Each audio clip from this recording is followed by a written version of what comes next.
Ezekiel chapter 48. Matthew Henry's commentary on the whole Bible. An exposition with practical observations of the book of the prophet Ezekiel. Chapter 48. In this chapter we have particular directions given for the distribution of the land, of which we had the metes and bounds assigned in the foregoing chapter. 1. The portions of the 12 tribes, 7 to the north of the sanctuary, verses 1 to 7, and 5 to the south, verses 23 to 29. 2. The allotment of land for the sanctuary, and the priests, verses 8 to 11, for the Levites, verses 12 to 14, for the city, verses 15 to 20, and for the prince, verses 21-22. Much of this we had before, chapter 45. 3. A plan of the city, its gates, and the new name given to it, verses 30 to 35, which seals up, and concludes, the vision and prophecy of this book. Ezekiel 48 verses 1 to 30. We have here a very short and ready way taken for the dividing of the land among the 12 tribes, not so tedious and so far about as the way that was taken in Joshua's time, for in the distribution of spiritual and heavenly blessings there is not that danger of murmuring and quarreling that there is in the participation of the temporal blessings. When God gave to the laborers every one his penny, those that were uneasy at it were soon put to silence with, "May I not do what I will with my own?" And such is the equal distribution here among the tribes. In this distribution of the land we may observe 1. That it differs very much from the division of it in Joshua's time, and agrees not with the order of their birth, nor with that of their blessing by Jacob or Moses. Simeon here is not divided in Jacob, nor is Zebulun a haven of ships, a plain intimation that it is not so much to be understood literally as spiritually, though the mystery of it is very much hidden from us. In gospel times old things have passed away, behold, all things have become new. The Israel of God is cast into a new method. 2. That the tribe of Dan, which was last provided for in the first division of Canaan, Joshua 19 verse 40, is first provided for here, verse 1. Thus in the gospel the last shall be first, Matthew 19 verse 30. God, in the dispensation of his grace, does not follow the same method that he does in the disposals of his providence.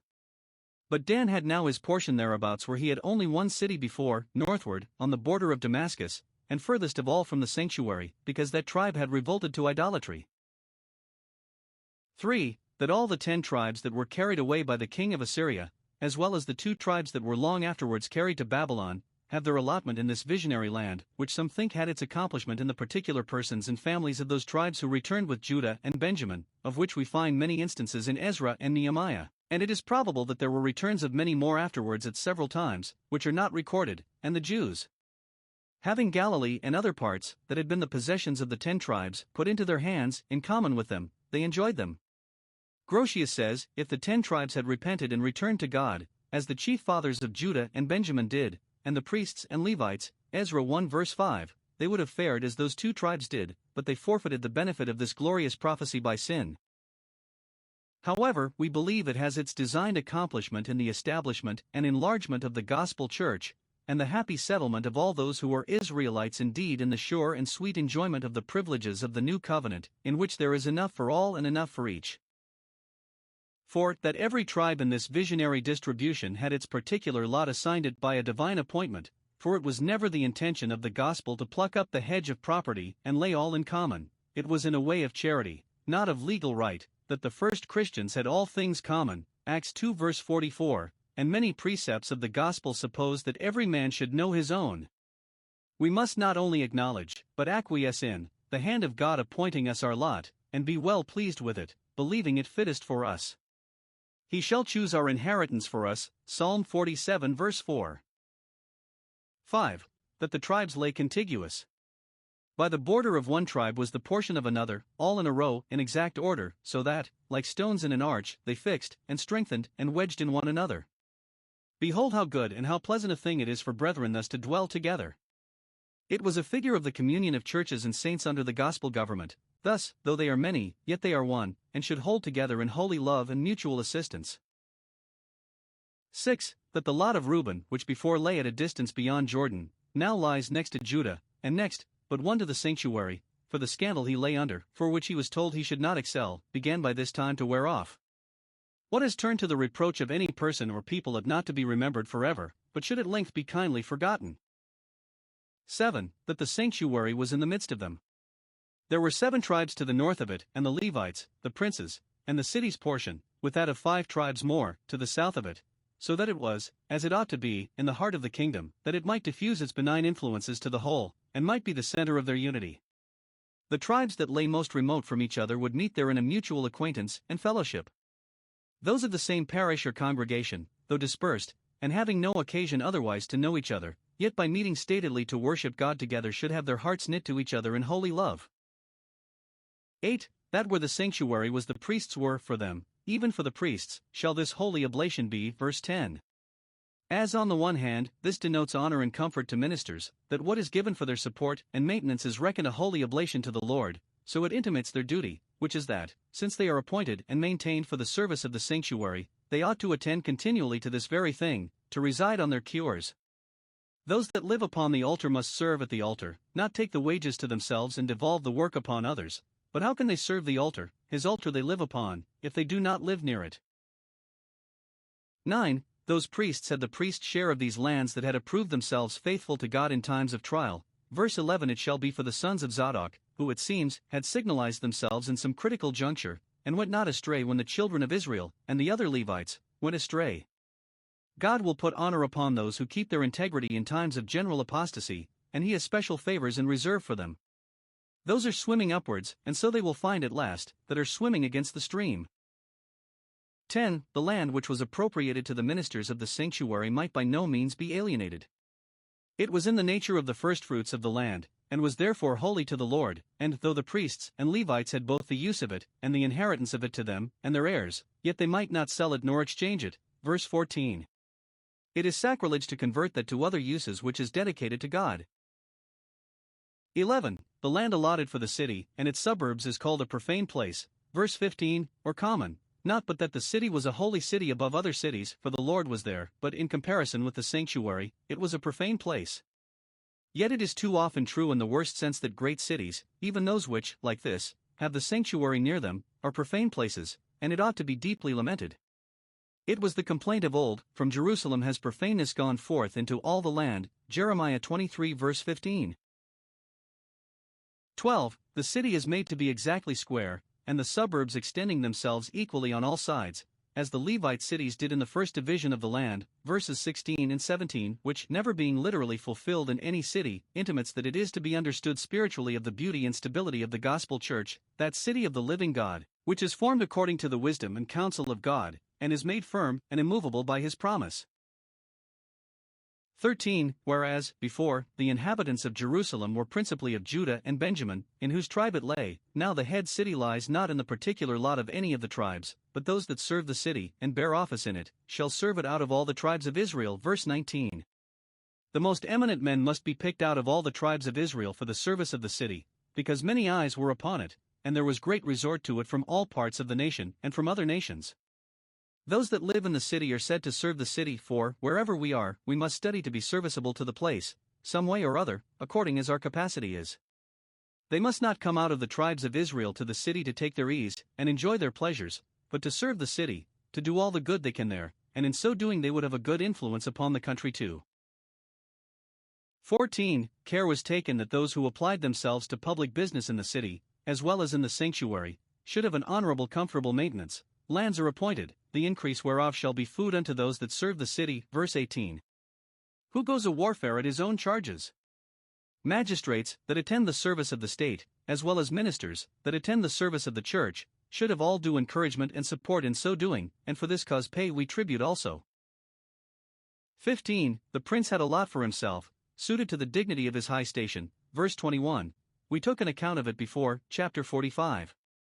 He was seated near the sanctuary, where the testimony of Israel was, and near the city, where the thrones of judgment were, that he might be a protection to both and might see that duty of both was carefully and faithfully done, and herein he was a minister of God for good to the whole community. Christ is the church's prince, that defends it on every side, and creates a defense, nay, he is himself a defense upon all its glory and encompasses it with his favor. 16. As Judah had his lot next the sanctuary on one side, so Benjamin had, of all the tribes, his lot nearest to it on the other side, which honor was reserved for those who adhered to the house of David and the temple at Jerusalem when the other 10 tribes went astray from both. It is enough if treachery and apostasy, upon repentance, he pardoned, but constancy and fidelity shall be rewarded and preferred. Ezekiel 48 verses 31 to 35. We have here a further account of the city that should be built for the metropolis of this glorious land, and to be the receptacle of those who would come from all parts to worship in the sanctuary adjoining. It is nowhere called Jerusalem, nor is the land which we have had such a particular account of the dividing of anywhere called the land of Canaan, for the old names are forgotten, to intimate that the old things are done away, behold all things have become new. Now, concerning this city, observe here. 1. The measures of its outlets, and the grounds belonging to it, for its several conveniences, each way its appurtenances extended 4,500 measures 18,000 in all, verse 35. But what these measures were is uncertain. It is never said, in all this chapter, whether so many reeds, as our translation determines by inserting that word, verse 8, each reed containing 6 cubits in span, chapter 40 verse 5, and why should the measurer appear with the measuring reed in his hand of that length if he did not measure with that, except where it is expressly said he measured by cubits, or whether, as others think, it is so many cubits, because those are mentioned chapter 45 verse 2 and chapter 47 verse 3. Yet that makes me incline rather to think that where cubits are not mentioned must be intended so many lengths of the measuring reed. But those who understand it of so many cubits are not agreed whether it be meant of the common cubit, which was half a yard, or the geometrical cubit, which for better expedition, is supposed to be mostly used in surveying lands, which, some say, contains 6 cubits, others about 3 cubits and a half, so making 1,000 cubits the same with 1,000 paces, that is, an English mile. But our being left at this uncertainty is an intimation that these things are to be understood spiritually, and that what is principally meant is that there is an exact and just proportion observed by infinite wisdom in modeling the gospel church, which though now we cannot discern we shall when we come to heaven. 2. The number of its gates. It had 12 gates in all, 3 on each side, which was very agreeable when it lay 4 square, and these 12 gates were inscribed to the 12 tribes. Because the city was to be served out of all the tribes of Israel, verse 19, it was fit that each tribe should have its gate, and Levi being here taken in, to keep to the number 12 Ephraim and Manasseh are made one in Joseph, verse 32. On the north side were the gates of Reuben, Judah, and Levi, verse 31, on the east the gates of Joseph, Benjamin and Dan, verse 32, on the south the gates of Simeon, Issachar, and Zebulun, verse 33, and on the west the gates of Gad, Asher, and Naphtali, verse 34. Conformable to this in St. John's vision, the New Jerusalem, for so the holy city is called there, though not here, has 12 gates, 3 on a side, and on them are written the names of the 12 tribes of the children of Israel, Revelation 21 verses 12 and 13. Note, into the Church of Christ, both militant and triumphant, there is a free access by faith for all that come of every tribe, from every quarter. Christ has opened the kingdom of heaven for all believers. Whoever will may come and take of the water of life, of the tree of life, freely. 3. The name given to this city, from that day, when it shall be newly erected according to this model, the name of it shall be, not, as before, Jerusalem the vision of peace, but which is the original of that, and more than equivalent to it, Jehovah Shammah the Lord is there, verse 35. This intimated 1. That the captives, after their return, should have manifest tokens of God's presence with them, and his residence among them, both in his ordinances and his providences. They shall have no occasion to ask, as their fathers did, is the Lord among us, or is he not? For they shall see and say that he is with them of a truth. And then, though their troubles were many and threatening, they were like the bush which burned, but was not consumed, because the Lord was there. But when God departed from their temple, when he said, My grimus hinc let us go hence, their house was soon left unto them desolate. Being no longer his, it was not much longer theirs. 2. That the gospel church should likewise have the presence of God in it, though not in the Shekinah, as of old, yet in a token of it no less sure, that of his Spirit. Where the gospel is faithfully preached, gospel ordinances are duly administered, and God is worshipped in the name of Jesus Christ only, it may truly be said, The Lord is there, for faithful is he that is said, and he will be as good as his word, Lo, I am with you always even unto the end of the world. The Lord is there in his church, to rule and govern it, to protect and defend it, and graciously to accept and own his sincere worshippers, and to be nigh unto them in all that they call upon him for. This should engage us to keep close to the communion of saints, for the Lord is there, and then whither shall we go to better ourselves? Nay, it is true of every good Christian, he dwells in God and God in him. Whatever soul has in it a living principle of grace, it may be truly said, the Lord is there. 3. That the glory and happiness of heaven should consist chiefly in this, that the Lord is there. St. John's representation of that blessed state does indeed far exceed this in many respects. That is all gold and pearls and precious stones. It is much larger than this, and much brighter, for it needs not the light of the sun. But in making the presence of God the principal matter of its bliss, they both agree. There the happiness of the glorified saints is made to be that God himself shall be with them, Revelation 21 verse 3, that he who sits on the throne shall dwell among them, Revelation 7 verse 15. And here it is made to crown the bliss of this holy city that the Lord is there. Let us therefore give all diligence to make sure to ourselves a place in that city, that we may be forever with the Lord.